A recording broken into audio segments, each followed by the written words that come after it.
this time of year to get from Florida to the Bahamas, which Bimini is usually your first stop, is to get across the Gulf Stream.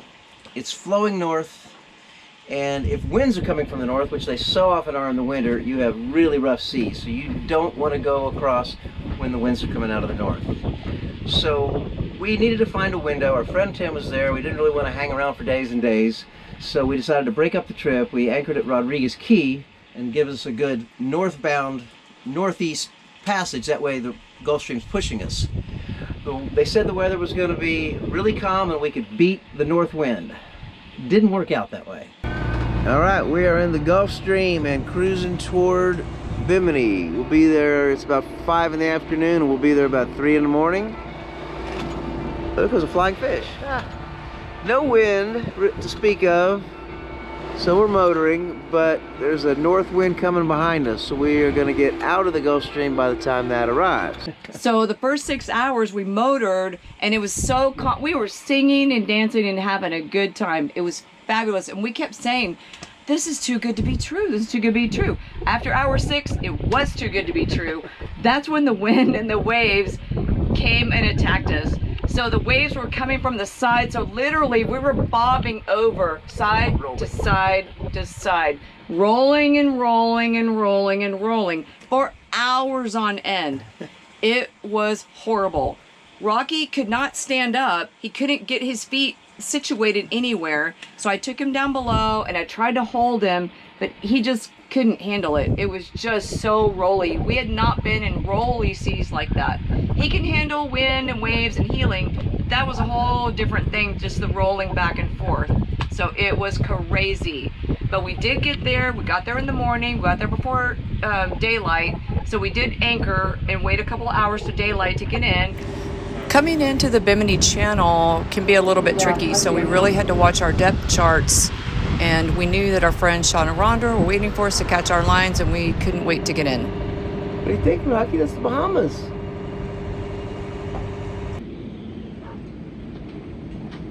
So the first thing you have to do entering the country is check in, and really the process was pretty simple. Right around this corner is the infamous pink building.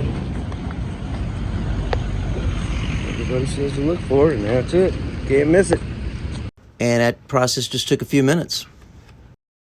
Then next over to the Big Game Club, where Customs office is located, and that also was pretty quick and easy. As long as you do the click to clear, makes things go a lot smoother. Of course, you know I couldn't wait to hit the beach.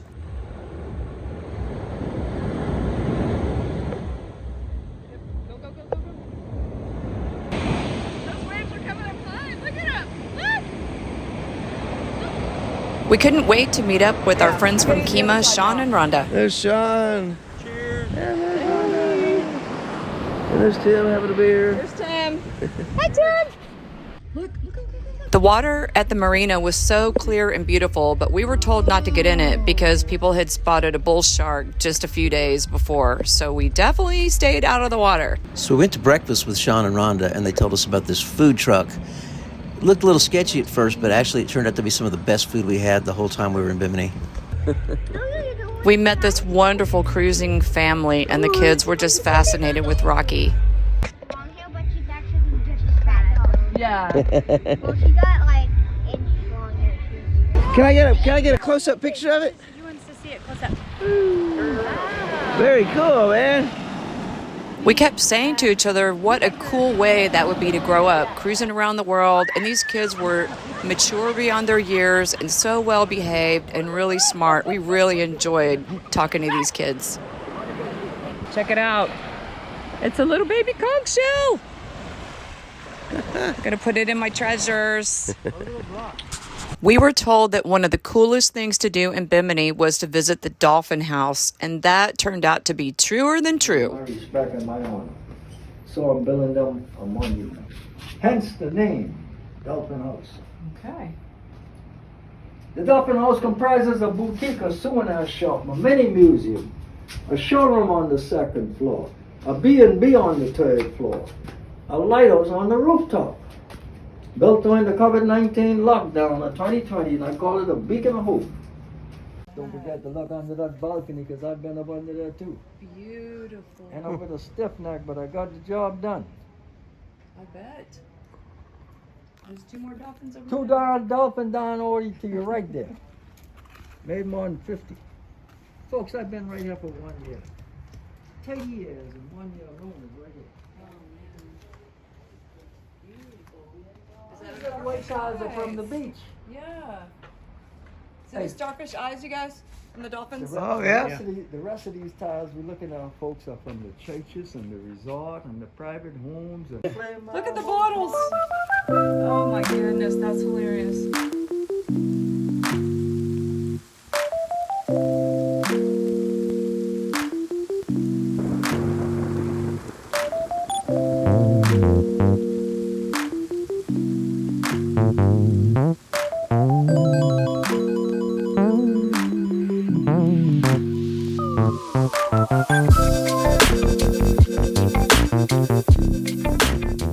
So for $10 a piece, we were given the tour of the Dolphin House. This gentleman, Ashley Saunders, had built this thing over the last 30 years with found objects from the beach, things people had given him, old tiles and pieces he found here and there, and he has just turned this thing into just an amazing museum. Interesting little things stuck in the walls. He tells you over and over again, nothing in here came from Home Depot. And he also mentions that there's nothing else like it in the world. And he said that about 20 times. But I think he's right.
And he calls it a national treasure, and I agree with him. Oh wow, look at that.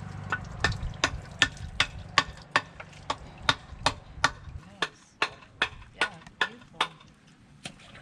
Find a spot. Uh-huh. It's going to be the spot right above here. Oh, Same, okay. so it's, and you need like something like a hammer. Yeah. Just going to like knock this area out of there. You're going to use a knife because what happens is the conch grows with the shell. Mm-hmm. There's a muscle, so you have to actually have to get in there and tear it away from the shell. So just use the knife, get up under there, take it out, tear it away from the shell. Dig in there, grab the foot. Oh, look at that. She's a bit stubborn. But Wow. that's what it is. That's huge. Then what we do is we just have to clean the guts off of it. Okay. Which You is see, as a male, you can see why. Yeah. Uh-huh. You can see why it's a male. These are the eyes of it right here. Oh, wow. So it's all right there. So we just put them in there, and then we just clean them up, and then we make Okay. salads with them. That is great. Yeah. Thank you so much. No problem. Yeah. You're welcome. Fascinating. So it was cool just walking around the town. It's an interesting place, to say the least. You have a mixture of beautiful homes and some old things that are burned out or destroyed and have never been rebuilt. Don't know why, but it's still a unique place to see.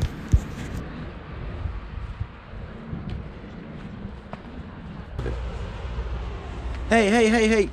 Did you read the sign? Oh, yeah, I better go back. Okay.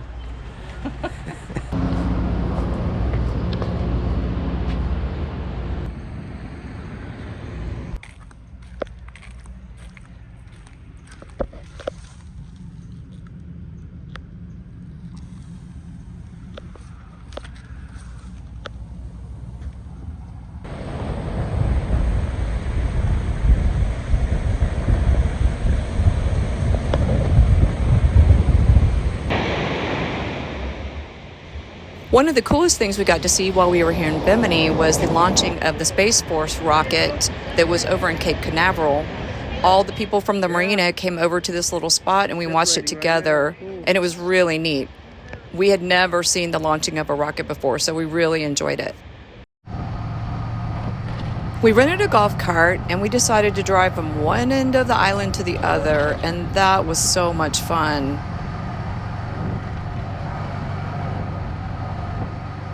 At the opposite end of the island from where we were staying is where the cruise ships come in, and you can definitely tell that that's the resort area. But it was beautiful. Here's Silva and Rocky walking into paradise. Tropical paradise. The legacy of Ernest Hemingway is still very much a part of this island here. He used to bring his boat here in the 30s to go deep sea fishing. Right across the street, there was a hotel where he stayed. It was called the Complete Angler, and apparently it burned down and was destroyed in 2006. But I read a little bit about it, that several famous people had stayed there. I think I read Lucille Ball, other celebrities stayed there. But unfortunately, that piece of history is gone.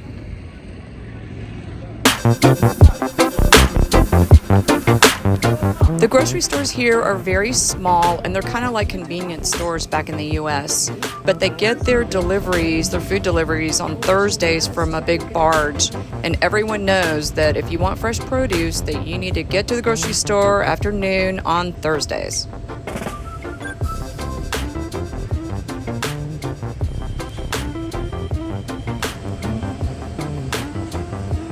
Cereal.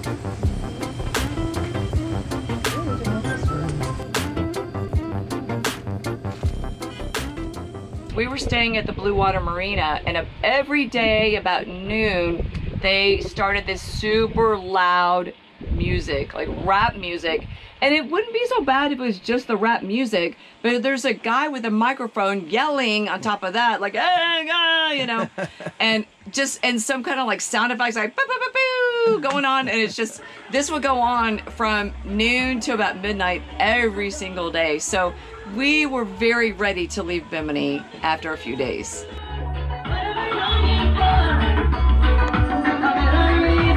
Commercial question.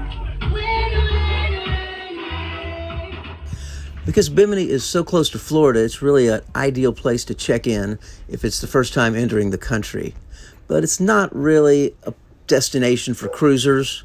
It's primarily for deep sea fishing, and that's what the whole island really caters to. But it's a great place to stop and a great introduction to the Bahamas. But after a little while, it's time to move on.